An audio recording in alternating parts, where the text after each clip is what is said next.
Hey everybody, welcome back to Living Traditions Homestead. Well, this is something that I didn't think I would ever be doing in July, and that is putting a bale of hay out for our dairy cows.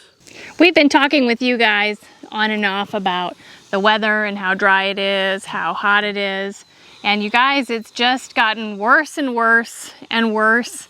And today we wanted to just share with you that, it's easy for YouTubers, it's easy for people on social media to make everything look perfect all of the time, all roses. But you know what? Sometimes things get really hard and things aren't always easy. And it's not all great news on the homestead for every day. Right. We've got a lot going on the homestead right now. We've shared a lot of it with you guys already. But today we want to kind of go around and show you some of the kind of hard things that are going on. Most of it has to do with the weather, but there are a few other things that have been going on as well we want to share with you guys. And, we're not going to try to make this a doom and gloom video, but we do want to show you some of the realities of what it's like when you're kind of at the mercy of what's going on with the weather and what's going on with animals and everything else. So we're going to start today right here where we are by our dairy cows. You guys, this is our dairy pasture out here. This pasture is plenty big for our 2 dairy cows and a steer. This is what we've had out here every year since we've owned the farm. And in past years, this time of year, I'm normally having to come out here with my bush hog and actually mow this grass down so that the cattle will continue to eat it when it's, about a foot tall. This year you can see the grass is, well, there is no grass. It's dead, it's brown, it's crispy, it's dusty. There is nothing growing out here at all for the cattle this summer. As of this week, our county, or the part of the county that we are in, which is Douglas County, Missouri, is in what's considered a D3 drought, which is an extreme drought.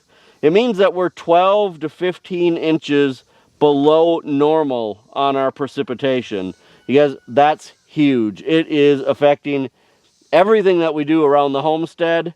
And when you take that into consideration, along with the fact that we've had much higher than normal temperatures, you guys, it is just making life on the farm and the homestead almost unbearable. Now, normally we don't start feeding hay on our farm until December. Until then, we have grass growing. But this year, because of the drought and the fact that the grass has stopped, we're putting out hay in July. That means that there's a good chance we're not going to have enough hay once we get to winter to make it through until spring. Now, I want to take a walk out into our hay field so we can show you guys how things are going out there. But you guys, there's no good news out in the hay field either. We're at the back side of our hay field. You can see the hay field here behind me.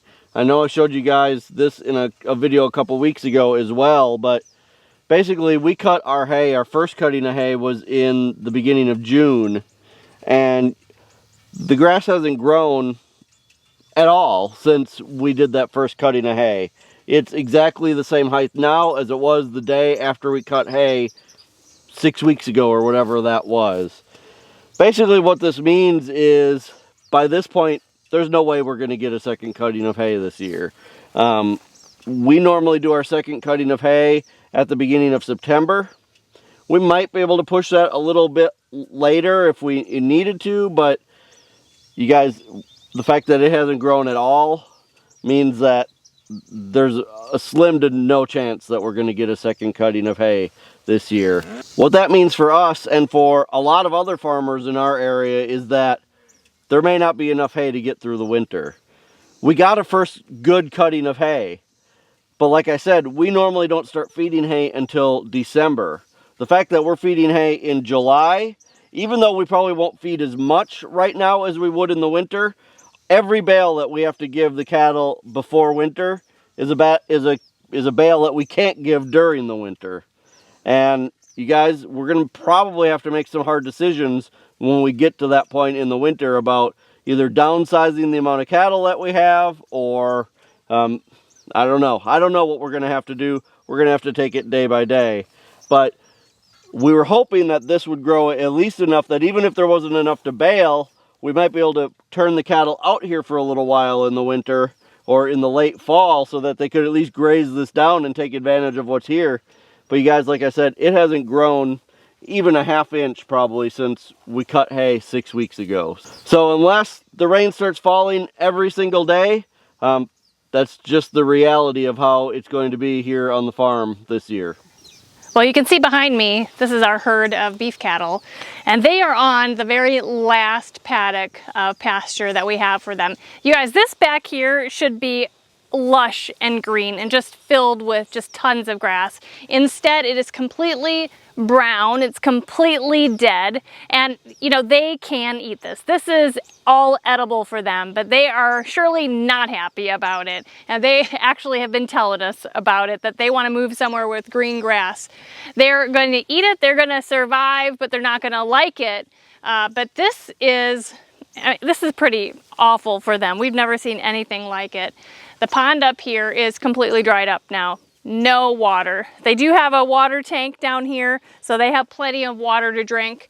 It's just an exceptionally hot and exceptionally dry year. They're making it right now. They're not very happy about it, but they're making it. Now, Sarah mentioned a minute ago, the pond that is back in this area where the cattle are right now is dry. Now these ponds we have several ponds like this around the farm. They're all in about the same condition right now. Now these ponds are runoff ponds. They're not spring-fed ponds. So during the summer when it gets hot and dry, they always go down some with their water. Like they'll lose some of their water. But you guys, this pond, I can walk in it because there's one little spot that still has about 1 inch of water, but nothing that is beneficial to anybody. Nothing that the cows can drink out of. Nothing that they can wade in to cool off in the heat. It's just a big dry hole in the ground right now. And luckily, like I told you guys in the last video, I had the forethought last year when we had water lines installed up at the other part of the farm. We did have one water line brought all the way back. This is a back paddock. This is not anywhere near the house or anything like that. We had that last water tank brought back here, and we had that water line run. It was about 1,500 feet from the next closest water line, but that ended up being a good investment because otherwise, we really couldn't have the cattle back here. There'd be nowhere for them to drink. So you guys, just about 2 weeks ago, we brought you a video showing you how amazingly our garden was doing despite the scorching heat. It was picture perfect. It was gorgeous, but in the last 2 weeks since then, every day has been scorching hot, over 100 degrees, and even though we are watering every day now through our drip watering system, you guys, the garden is suffering so badly now. Let's come on in. You can see we did put up poultry netting all the way around the garden because we started having problems with raccoons getting ripe watermelons, which actually it's way too early for ripe watermelons. But let's go in. I can show you how much this garden has deteriorated in just 2 weeks from the last time we showed it. Now, I'm not going to go over every single row in the garden, but I just want to touch on a few things. The first thing that I want to show you guys is that the sun is just decimating the tomato plants. Look at these leaves. They're sunburned, and the tomatoes themselves are getting sunburned. And one thing that I'm noticing throughout the entire garden, it's like the plants think it's the end of summer and they're all trying to hurry up and ripen and produce their seeds so that they can die and be done for the season. And I'll show you that a little bit more as we go through the garden. But this garden is so stressed out. These tomatoes, they're not getting bigger. They're just like all of a sudden ripening so they can finish out. And the taste and the flavor is not as good as previous years. Kevin actually ate a tomato yesterday and was like, you know what, this tastes like a cooked tomato. They don't taste like fresh tomatoes anymore. They taste cooked. So these are all starting to ripen at once so that they can just be done with their life cycle. We're at the end of July. This should not be happening until September. Let me show you some more. So this is our green bean row. We have gotten like 1.5 really good pickings off of this, and all of the new blossoms have dried up and fallen off. The leaves are dying and falling onto the ground, and the beans that are on there are rubbery and they taste nasty. They just have no flavor anymore. These are just, it's like it's the end of the season. They're just dying faster than they should. The soybeans haven't done a single thing. There are no blossoms. We have no idea what's going to happen with them. Whether we're going to get a single soybean or edamame pod off of them at all. They're just kind of stagnant here. There is a huge noticeable difference in the okra.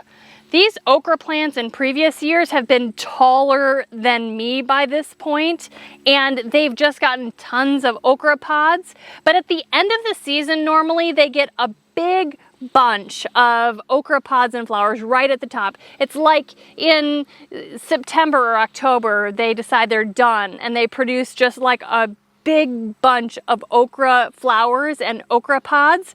That's happening right now, and these things are so short. You see this like big bunch of, this is going to be flowers and pods. This is what happens here normally in September. We're not even in August yet, and these guys are acting like it's the end of the season and they need to hurry up and put on a whole bunch of flowers, a whole bunch of pods, make seeds, and just be done. You guys, the cucumber plants are surviving, but the cucumbers themselves, they taste terrible and they're like hollow on the inside. We are watering every day in our drip irrigation system for 1.5 hours. So it's not like they're not getting the moisture they need. This is the kind of thing that would happen to us when we lived in Arizona. Our vegetables would be like hollow inside. Our tomatoes would be almost hollow inside because it was just so hot. They're just so stressed. You're not even gonna believe the melons and the winter squash. Just look at the difference from our last video on our watermelons. Our watermelons, they've just hurried up and they're all, honestly, most of them are ready to be picked and harvested. The leaves look terrible. All of the melons are, they're ripe basically. And you can see in the last like 4 or 5 days, most of these cantaloupe down here have gone from completely green to almost entirely ripe. Look at how yellow these are. These are almost entirely ripe. We're gonna have to, I can smell them. I can smell them, and that means that these yellow ones are ripe. We're going to need to do a really fast harvest of a lot of these. Give some to Kevin's parents, cut and flash freeze a bunch of them for the freeze dryer. But this should be the prime time for these melons. They should look their best right now. They should still be putting on fruit and growing, but what they're doing is just, like I said before, they're just trying to finish up their life cycle, ripen so that they can get their seeds in the ground, what they normally do at the end of their life cycle. Look at these winter squash. These are all spaghetti squash. These look awful. This is like September or October. This is when they're supposed to look like this. I don't even know if any of these are going to be usable. They're small. Some of the spaghetti squash are wrinkly. This is just really devastating. We've never had a garden look like this. Now the corn, it's kind of up in the air how this is going to do. Remember, this is Danny corn. It's dry corn. Some of these are starting to tassel up here. So we'll see how that goes. We have no idea how it's gonna go, but we're hoping for the best. These guys are definitely getting enough water. You guys, like I said, we're watering every day for 1.5 hours. But there's one other thing that I want to show you. We haven't shown you the orchard, our brand new orchard. It's been in the trees have been in the ground for a year. I want to show you how they're doing. You guys haven't seen this probably since shortly after we planted it last spring. But you guys, the grass is completely dead out here. It's crunchy. It hasn't grown in a really long time. I will tell you that if we had not been watering these fruit trees, they'd all be dead by now. They are not dead, but they are surviving, and that's pretty much the gist of it. They're surviving. We just need them not to die. this year so they can recover and grow next year. I want to show you how we are watering. We're watering a few every day, and we found something on Amazon that's making that a lot easier for us. So all of our trees are still very small. They're young, you guys, but they are barely surviving. You can see on this tree, it's an apple tree, you can see that the poor leaves are sunburned and they're starting to get crispy, just like that. And most of the trees are like that. They also got hit kind of hard with the Japanese beetles, so they just couldn't win this year. We did invest in some of these watering rings. These are like a heavy vinyl or something like that, that has a little spout there that you put a hose in and you fill it up with water, and then over the course of like many hours it gently drips the water out from underneath here through the ground and waters the trees. Now these hold 15 gallons of water. We have 3 of them, so every day we've been moving them to different trees and filling it up and letting them gently water. And I really do believe that that is the only reason why we still have fruit trees that are alive. They're not thriving, but they're staying alive, and really that's all we need.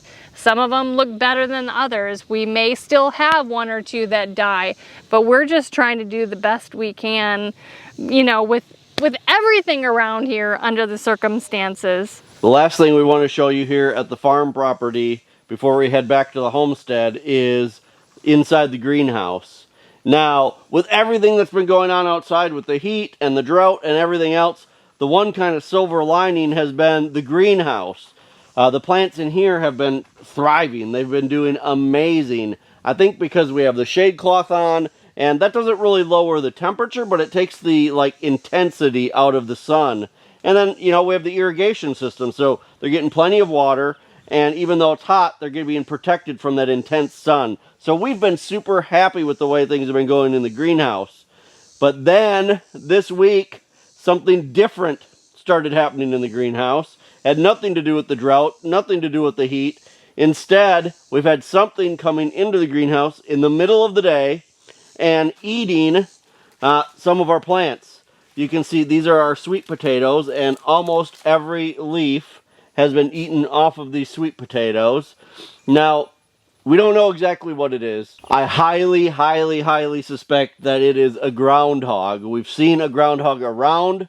I'm taking measures to eliminate the problem, and we're hoping that it's not going to do any more damage. But you can see that it ate almost every leaf off of our sweet potatoes, and it also ate half of one of our buckets of carrots that were just starting to come up. So, we're not going to stand for that. We're going to take care of the matter. But other than that, the greenhouse is doing good. But you guys, this was really a bummer. Hopefully there's enough leaves left that these sweet potatoes will still produce. All right, we need to head back to the homestead property over by the pigs. We just got a call from our vet that she is on her way. We're having a problem with one of our pigs, so we need to take care of that today as well. We're back at the homestead property, and we're over by the pigs. And you can see that we have our pig Donna trapped in this little section right here. That's because the vet is on her way here. Many of you know that Donna just recently had her first litter of piglets. So she went from being a gilt to being a sow. Everything went well with her piglets. All of her piglets are healthy. Some of you have already bought piglets that were Donna's piglets. Now, about 3 weeks ago, we weaned Donna's piglets and started to dry her up, or let her milk supply dry up. Once her milk supply dried up, we started to notice a lump in between her 2 rows of teats. It's not a teat. First we thought maybe she had mastitis. That's not it, because it's not in line with the other teats. It's a mass or a lump kind of in between her rows of teats. I suspect that it is a hernia. That's kind of worst case scenario as far as Donna goes and as far as us breeding her goes, because if she has a hernia, we really can't breed her anymore. She can't stay on the farm as a breeder.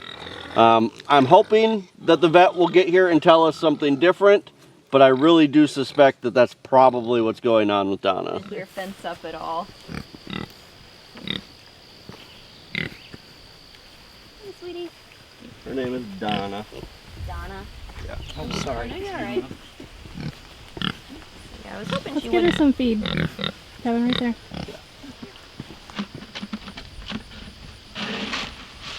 She knows what that's about. Yeah. There you go, Donna.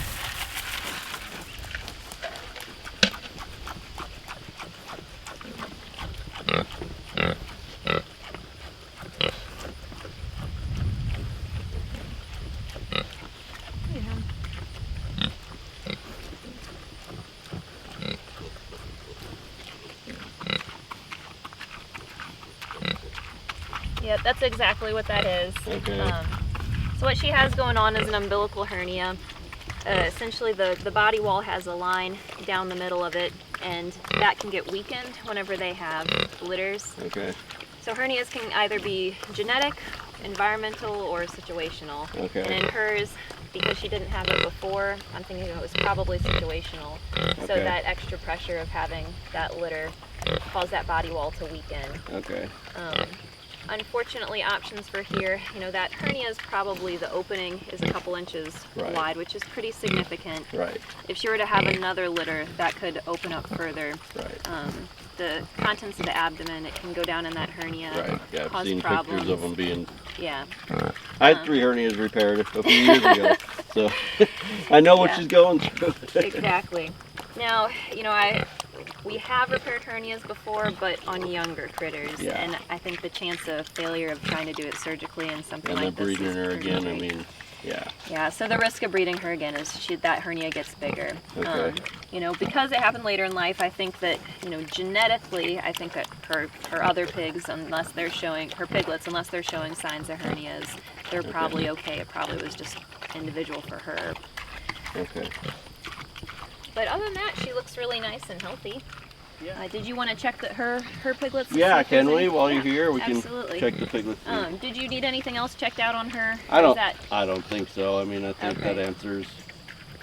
That's what I suspected, but I Yeah. didn't want to make a decision based just on my own. Yeah, my fingers, if I reach underneath there, it's partially reducible still, so I can actually push some Okay. fatty material back up in there.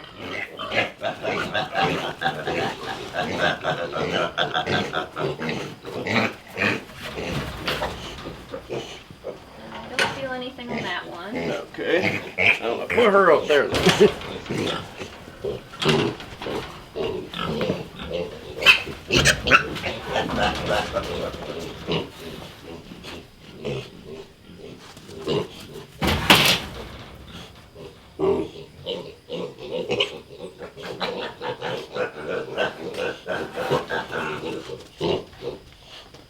Not feeling any on that one. Okay. Not feeling anything now. Okay. Alright. There you go. But nothing that is weird. Okay. All right. Well, that's good. Well, the vet just left. You guys heard it. She confirmed exactly what we thought was going on with Donna. And that's not a good diagnosis as far as Donna is concerned. You know, Donna is part of our kind of long-term business plan of breeding and selling IPP piglets. And so that does set us back quite a bit now that we can't breed her anymore. Right. The good news is, if there was any good news, is that the vet doesn't think it was a genetic problem with Donna, so none of her piglets. We had the vet check all of her piglets. You saw that. None of her piglets have hernias, so it's not something she passed on, which is good. But it does mean that we can no longer breed her, because if she were to get pregnant again, that hernia could get even bigger, and eventually, basically, all of her intestines could fall through that hole, and it would be a really bad deal. So we have some pretty big decisions to make around here as far as pigs go. As much as we'd like to keep Donna, you know, the bottom line is she's probably going to end up feeding our family and helping us in that way rather than producing lots more piglets for us here on the homestead. So there you go, you guys. That is kind of the current state of the homestead and the farm. We didn't do this video to be, you know, a bummer, but we do want to show you guys the realities of living this lifestyle. And sometimes, at least metaphorically, when it rains, it pours. Yeah. I Not in reality. I wish it would pour for real, but it doesn't look like that's going to happen. But you guys, it just seems like the last few weeks on the homestead, this heat and drought, it's been unbelievable. It's like every day you walk out and you just see the effects of it more and more and more. And there really is nothing that you can do to stop it. It's also a bummer that we've got something eating some of our food in the greenhouse. It's a total bummer that we also, on top of everything, have bad news about Donna. And that's just the way it is. Sometimes, you guys, you can go through long stretches of time where everything is wonderful and perfect and then just kind of get smacked upside the head with a bunch of things that are bad. And we're just kind of going through a time right now where things aren't picture perfect, and you know, we feel like we need to share some of those things with you guys as well. Right. We know we're by no means the only ones. A lot of farmers are struggling. Farmers that are much bigger than us and have a lot more on the line than us. It is going to be a tough while for a lot of people in our country and really around the world. So we would appreciate prayers for us, but prayers for farmers in general, to just be able to keep everything going and to be able to survive until hopefully things turn back around. You guys, if you're enjoying our videos and you appreciate that we bring you the good and the bad sometimes, we'd love for you to hit the subscribe button below. Also remember, the best way that you can help us here on the homestead is just to share our videos on your social media. Until next time, thank you so much for stopping by our homestead. Take care and God bless. God bless.